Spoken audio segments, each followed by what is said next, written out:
Hey guys, welcome back to my channel. For this week's tutorial, I'm going to show you how I made this bas-relief crackled fondant cake and how I made these wafer paper decorations. I think this is kind of reminds me of fireworks is what this reminds me of, but just with pastel colors. So I'm going to show you how I made all those details, and this is what I used. I used paper punches. I have, these are all the ones I have. I didn't use all of them. There's at least one that I did not use. But first we need to get our wafer paper colored. And what I did was I just used some gel food coloring with some vegetable oil. I have found this, to me, honestly, is one of the best ways to color wafer paper. If you don't mind, there's still a little bit of vegetable oil that stays in the paper, but it does not hinder me from doing any of the techniques that I have ever done with wafer paper. So you just remove the excess on the outside. So I am just using a makeup sponge. You can use a brush. Those would be the two methods I would use. You could probably even use a paper towel dipped in there, but you might get some of the paper towel kind of rolling up on you, little pieces of rolled up paper towel. So I would stick with a brush or a sponge. And the colors I was going for was peach, coral, and pink. That was the color palette I just decided to do this time. I wanted it to be monochromatic in a way, but not. So I was staying in that kind of color spectrum, but with different shades. And I thought the pink would make it pop a little bit more. So all I did was I colored those pieces of paper and I removed the excess with paper towel. And I'm just going to show you how I punched out all my shapes with just the white. But it was the same on all of them. These you can buy on Amazon. I will add a link to where you can get these. And it works so quick. You can even stack up your wafer paper. So you can I would do no more than 3 sheets at a time, stacked up, and punch out 3 at a time. But I was using my white scraps. I wanted to use up some of my scraps that I'd use on other projects. So that's why I don't have these stacked up. But you just punch till your heart's desire, and I knew I needed 2 for every decoration, at least 2. Because the way I attach them to the wire, I want one on the front, one on the back, so you don't necessarily see the wire. And I just went and did the same thing for all of my different colors. Actually, I said peach and coral and pink, didn't I? Yes. So you can see the varying shades. And the way that I like to get coral is I like to add a little bit of pink and orange together. Those are the 2 colors that make up coral. And if you want more of a pinky coral, add more pink. If you want more of a peachy coral, add more orange. And all I'm using are those little dots, those little sticky dots. Of course, these decorations would not be 100% edible, but you know what? They weren't going to be anyways because of the wires. And that's just fine. So I'm just using those little adhesive dots. Put one on one side and put your wire on there, and then put your other one on the other side. And that's very simply what I did for all of them. On some of them, I did end up going back and adding more than one per stem. Like more than one circle in different sizes, that kind of thing. More than one of the flowers in different sizes. And some of them I had the larger size on the outside, and some of them I had the larger size on the inside, towards where they gathered together. So you have different sizes in the final product that are on the outside of the decoration. I hope that makes sense. And now I'm just marbling my fondant. I colored all my fondant the same color, as close as I could get. I used the same gel food colors to make the different shades. So I used peach, orange, and pink again, just the soft pink. And I'm just marbling them up. All you do is roll logs of the colors. You twist them together, and then squish it around, and then roll it up and twist it again. You get a different look every single time. But I didn't want it to be a real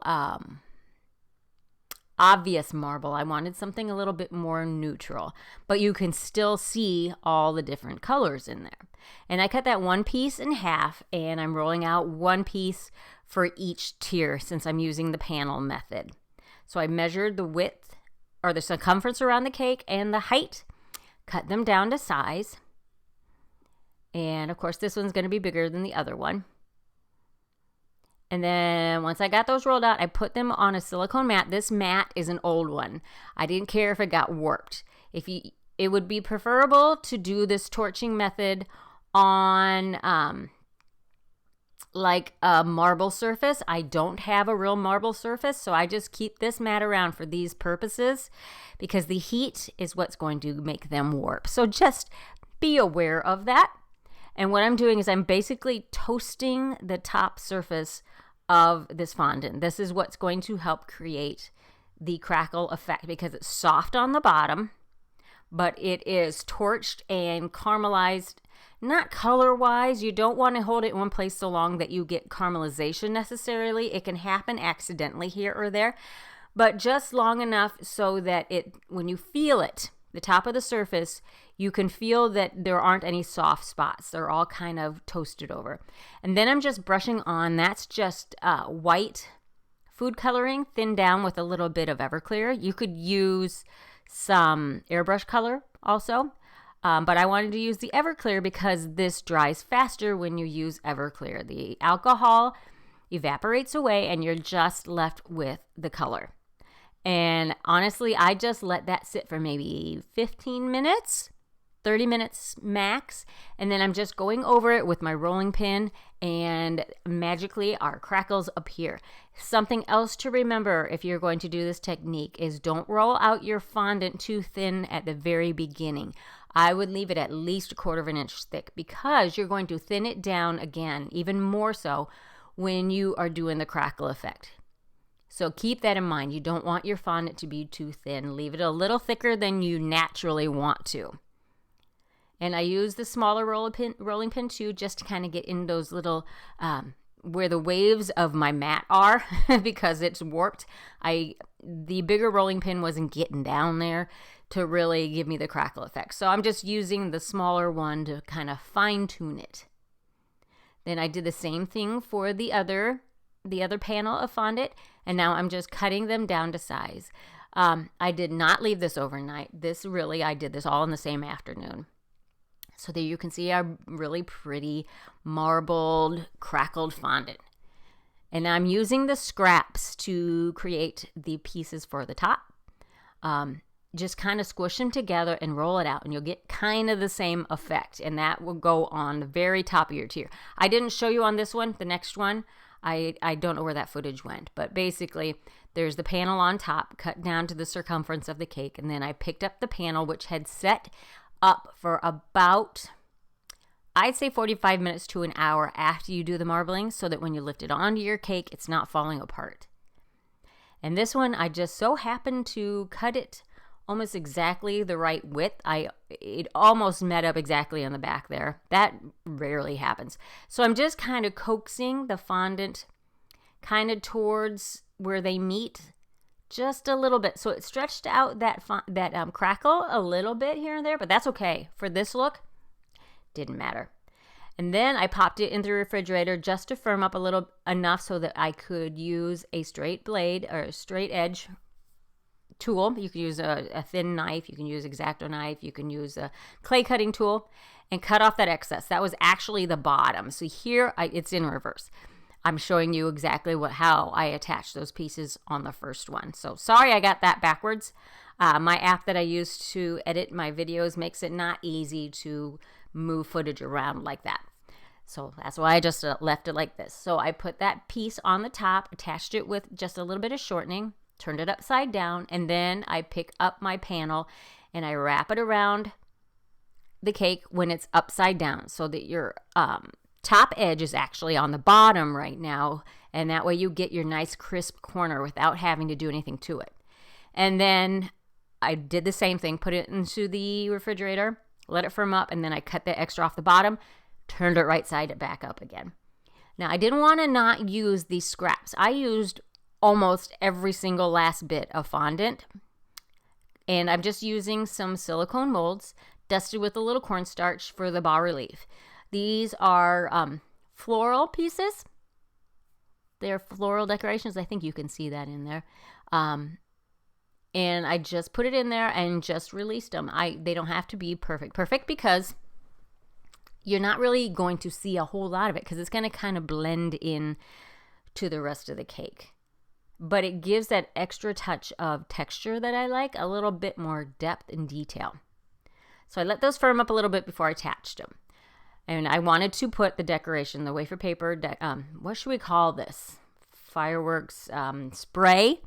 I wanted to put this together first. So I just gathered up all of the pieces, kind of tried to keep the taller ones. I had cut my floral wire to different heights too. Some were longer than others because I knew I wanted some sticking out, but I wanted there to be a concentrated center at the same time.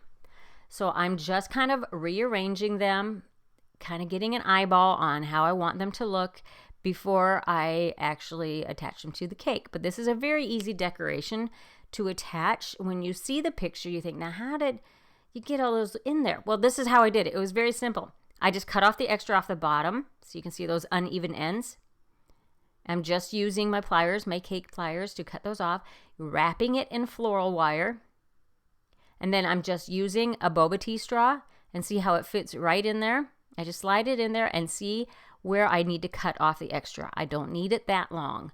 So I just cut off the extra and then I just stuck it into the cake is honestly all I did. And make sure you use your pliers to push down that straw so that you're not seeing it. That's what I'm doing right there. I did not want to see that. And then you can just go back in, and I use 24 gauge, I believe 24 gauge wire, because these pieces are not heavy. They don't need a real strong, rigid wire, and I wanted to be able to bend them, I guess, and manipulate them where I wanted them. And a thicker gauge wire is going to be harder to work with. So I'm just kind of going with how it looked to me as I was doing it.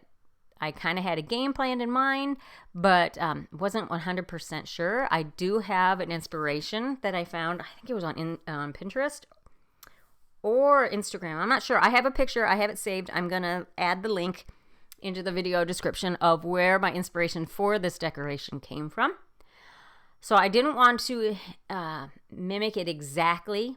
I wanted to make it my own, but they are the ones who originally came up with the idea. I would say the name right now, but I don't have it right here. But it will be in the video description. And if I forget, call me out on it and get that from me. I'm a huge believer in giving credit where credit is due. And you would know that if you follow me for a while, you already know that. So definitely want to give that credit. So here's our final product. I hope you liked it. Hope you got something from it. And I hope you find a way to use some of these techniques. We'll catch you next time. Thanks, guys.